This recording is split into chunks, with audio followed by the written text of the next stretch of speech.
अस्सलाम वालेकुम रहमतुल्लाहि व बरकातुहू। उम्मीद है आप लोग खैरियत से होंगे। अल्लाह तबारक ताला हम सबको यूं ही खुश रखे और ईमान और अमल के साथ जिंदा रखे।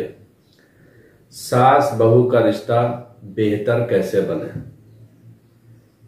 हिंदुस्तानी समाज में सास बहू का झगड़ा काफी सदियों से चलता आ रहा है। बड़ी बड़ी जंगें, मार का आराई खत्म हो गई, लेकिन सास बहू का झगड़ा हर घर में जंगे मैदान बना हुआ है।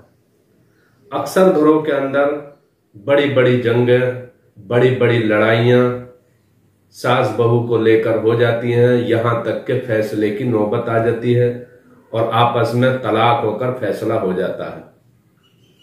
तो मैंने ये सोचा कि इस चीज पर 2-3 मिनट की कुछ अहम बातें आपके सामने रख दूं, ताकि आप इस पर अमल करें तो इंशाअल्लाह तबारक ताला हत्तल इम्कान ये रिश्ता बेहतर हो जाए और इस जंग का खात्मा हो जाए। तो सबसे पहले तो आप ये याद रखें कि सास और बहू दोनों अपने माइंड को, अपने जहन को पॉजिटिव सेट कर लें, यानी अपनी सोच मुस्बत बना लें, इख्तिलाफ वाली से परहेज करें।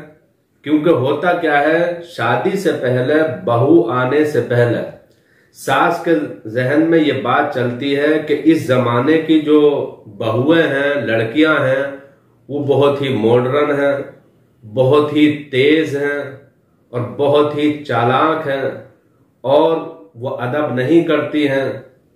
अब वो आएगी मेरे घर में, ना जाने कैसा माहौल घर का बना देगी, किस तरीके से क्या क्या नजारे दिखाएगी। इस तरह की बातें एक सास के जहन में ज्यादातर चलती हुई नजर आती हैं। तो सास सबसे पहले अपने जहन को मुस्बित अंदाज में बनाए, पॉजिटिव अंदाज में सेट कर ले अपने माइंड को। इसी तरीके से बहू भी आने से पहले ये सोचती है कि आजकल की सासें बहुत ज्यादा लड़ाई करती हैं, बहुत ज्यादा तेज व तर्रार होती हैं और बहुत बहुओं को सताती हैं, बहुत ज्यादा जुल्म करती हैं। लेकिन मैं जाऊंगी तो मैं उनको सबक सिखा दूंगी, मैं उनको नीचा करने की कोशिश करूंगी। इस तरह की बातें बहू के भी जहन में चलती हैं। तो बहू भी अपने जहन को अच्छी सोच और ये गलत खुराफात को अपने जहन से निकाल दे और बहू ये सोचे कि मुझे उस घर में जाकर बेहतरीन माहौल बनाना है, अच्छा अंदाज से मुझे उस घर के अंदर रहना है। और बहू ये सोचे कि मुझे सास को अपनी मां समझना है। जिस तरीके से मैंने अपनी वालदा को अपने घर पर छोड़ दिया है, अब दूसरे घर में मैं जा रही हूं, वहां भी मेरी मां है।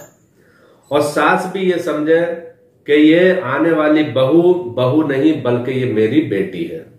तो सबसे पहली चीज ये है कि सास और बहू अपने अपने जहन को जो इख्तलाफात और मनफी पहलू है, गलत सोच है, उसको अपने जहन से निकाल दें और पॉजिटिव सोच अपने जहन में रख कर आए।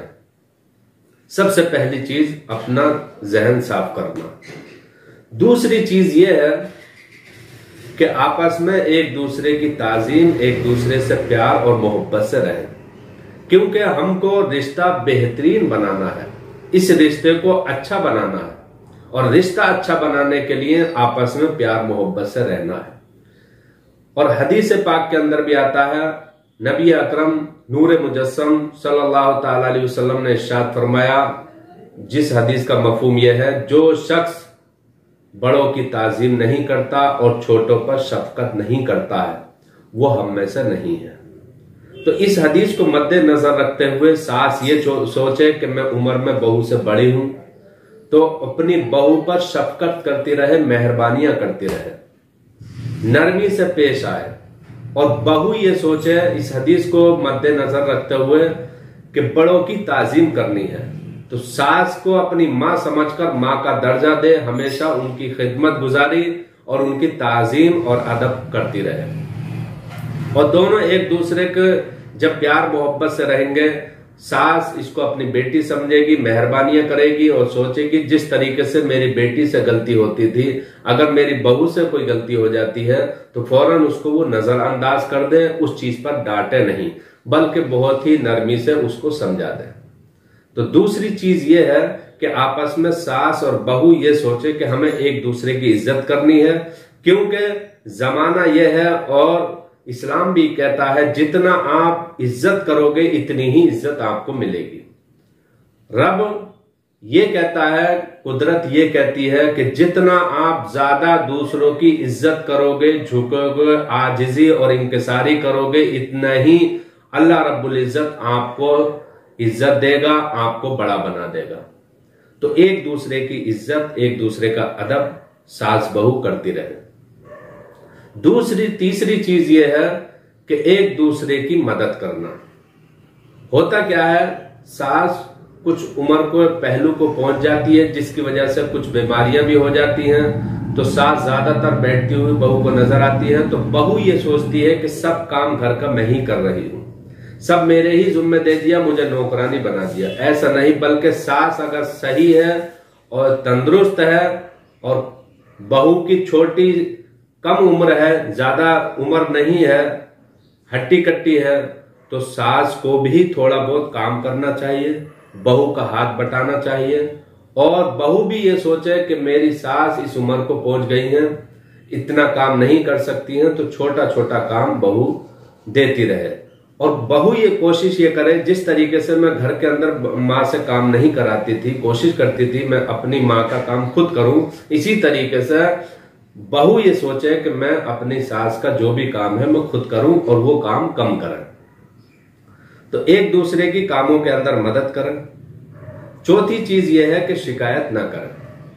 होता क्या है कि सास ने कोई चीज बहू की ऐसी देखी या बहू ने कुछ बोलने में ऐसा आ गया जो सास को बुरा लगा, तो सास अपने बेटे से कि तेरी बीवी ने ये बोला है, तेरी दुल्हन ने ये बोला है, इस तरह की बातें करती है। और बहू जो है अपने हस्बैंड और शौहर से बोलती है कि आपकी सास, आपकी अम्मी ने मुझे इस तरीके से बोल दिया।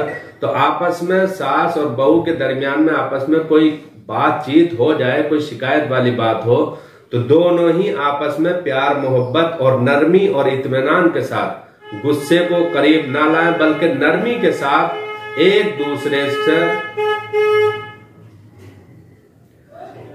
सास बहू शिकायत वाली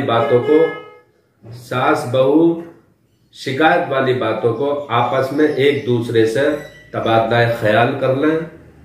होता क्या है कि सास अपने बेटे को बोलती है कि बहू ने इस तरीके से बोला है, और बहू जो है अपने शोहर को बोलती है कि तुम्हारी अम्मी ने इस तरीके से मुझे बोला है, ऐसी ऐसी बातें मुझको बोलती हैं। और फिर सास भी आसपास की जो औरतें हैं उनके सामने इस चीज को, इस शिकायत को रख देती है, और वो बात फैलते फैलते छोटी बात बड़ी बात बन जाती है। और इसी तरीके से बहू जो है फौरन अपने घर फोन लगा देती है, अपनी माँ से बोलती है, अपनी बहनों से बोलती है, सहेलियों से बोलती है। इस तरह की ये छोटी छोटी बातें जब एक दूसरे को पहुंचती हैं तो वो सामने वाले अलग अलग मशवरा देते हैं कि अगर तुम्हारी सास ने ऐसा बोला, तुम्हें ये करना चाहिए था, इस तरीके से बोलना चाहिए था, ऐसे बदला लेना चाहिए था। और सास अगर किसी तीसरे आदमी को बोलती है तो वो भी अलग से मशवरा देती है कि तुम्हें बहू के साथ ऐसा बर्ताव करना चाहिए, नरमी से नहीं रहना चाहिए, इस तरह की बातें करना चाहिए। तो ये बातें फैल फैल कर आपस में एक दूसरे में बड़ा इख्तलाफ कर देती हैं। तो जब भी ऐसा कोई मामला पेश आए सास बहू में, तो आपस में एक दूसरे से बैठकर इत्मीनान के साथ बोले सास के बेटी आपने क्या मुझे ऐसा बोला है, ये इस तरीके से बात क्यों बोल दिया आपने। और बहू भी मम्मी आपने मुझसे ऐसा बोला था, आपको ये नहीं बोलना चाहिए। तो आपस में एक दूसरे से बोल दें और जिसकी गलती हो वो आपस में माफी मांग ले, सॉरी बोल दे। तो एक शिकायत एक दूसरे की तीसरे आदमी को नहीं बोलना है, दोनों आपस में उस चीज को खत्म करने की कोशिश करें। इसके बाद आप छोटी छोटी बातों को दिल पर लेने से बड़े बड़े रिश्ते कमजोर हो जाते हैं। तो सास अगर बहू के कोई छोटी मोटी गलती देखे तो दिल पर ना ले, इसी तरीके से बहू अपनी सास की छोटी मोटी गलती या छोटी मोटी बात को दिल पे ना ले, क्योंकि छोटी बातों को दिल पे लेने से बड़े बड़े असरात जाहिर होते हैं, बड़े बड़े इख्तलाफ हो जाते हैं और ये रिश्ता कमजोर होता हुआ नजर आता है। क्योंकि हमको रिश्ता अच्छा कैसे बनाना है, बस यही अपने दिमाग में रखना है। तो सास हमेशा आपको बेटी समझती रहे, और जब बेटी समझेगी और अपनी आप बीती को मद्देनजर रखेगी कि मैं भी कभी बहू थी, तो वो अपनी जिंदगी को देखेगी, क्योंकि उसको तजर्बा भी है इस चीज का। तो वो अपनी बहू को इसी तरीके से अपने साथ रखने की कोशिश करे, उसी अंदाज से कि आपस में इख्तलाफ ना हो। और जब बेटी समझती रहेगी तो अगर हल्की फुल्की कोई गलती बहू से हो जाए तो उसको नजरअंदाज करती रहे, और ये सोचे कि ये अपने घर को छोड़कर आई है, अपने माँ बाप को छोड़कर यहाँ पर आई है, अपने भाइयों को छोड़कर आई है। ये घर इस बहू के लिए नया माहौल है, नया घर है, नए चेहरे हैं, तमाम चीजें नई हैं। अगर इससे कुछ हो रहा है तो सास जो है इसको समझा दे। अगर कोई काम करने में किसी चीज में गलती हो जाए तो ये सोचे सास ना तजर्बाकार है, इसकी उम्र कम है, तो उन चीजों को, उन गलतियों को देखकर इसको कोसे नहीं, ताना ना दे, बल्कि नजरअंदाज करती रहे, क्योंकि इसकी उम्र कम है, अभी इसको तजर्बा नहीं है। ये सोच के बहू के साथ अच्छा बर्ताव करे। इसी तरीके से बहू जो है अपने इस परिवार को अपना ही परिवार समझे कि सास मेरी माँ की तरह है, ससुर मेरे वालिद की तरह है, और नंदा है, जेठ है, देवर है, ये सब मेरा एक नया परिवार है। मैं एक परिवार छोड़कर आया हूँ, अब मुझे छोड़कर आई हूँ, अब मुझे इस नए परिवार के साथ रहना है, बहुत ही प्यार और मोहब्बत से रहना है। जब बहू ये सोच लेगी कि मुझे इन्हीं के साथ रहना है और आपस में कोई भी इख्तलाफ नहीं होने देना है, और मुझे ये बताना है कि अच्छी बहू किसको कहते हैं, अच्छी बीवी की पहचान क्या होती है।